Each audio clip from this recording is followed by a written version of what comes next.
कृष्ण।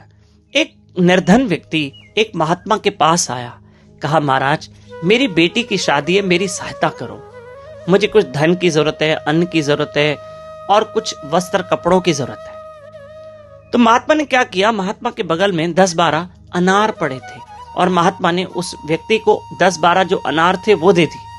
बोले जाओ लेके जाओ, इससे तुम्हारी बेटी की शादी बड़ी सुख से हो जाएगी। अब ये व्यक्ति सोचे कि अनार से मेरी बेटी की शादी सुख से हो जाएगी, ऐसे कैसे हो सकता है। ये घर आया, लेकिन ये चिंतित था, इसे समझ में नहीं आ रहा था कि महात्मा ने मुझे अनार क्यों दिए।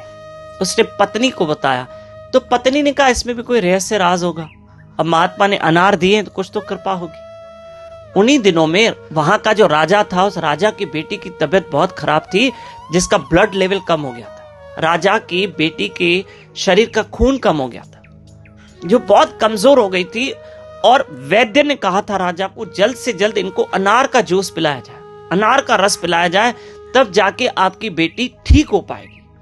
तो राजा ने कहा कि भाई किसी के पास अनार हो, कि राजा के महल में तो था नहीं, क्योंकि अनार की इतनी सीजन भी नहीं थी। और राजा ने बहुत ढूंढा, मंत्रियों को भेजा, राजा ने अपने सैनिकों को भेजा, जाओ कहीं अनार मिल जाए, अनार मिल जाए। राजा ने एक ढिंडोरा लगवाया कि अगर किसी के घर में अनार पड़े तो मुझ तक पहुंचाओ, मैं उसे बहुत सारा धन दूंगा। अब ये व्यक्ति को 12-14 जो 10-12 अनार थे वो लेके राजा के पास गया और राजा को दिया, और राजा ने उस अनार के रस को अपनी बेटी को पिलाया।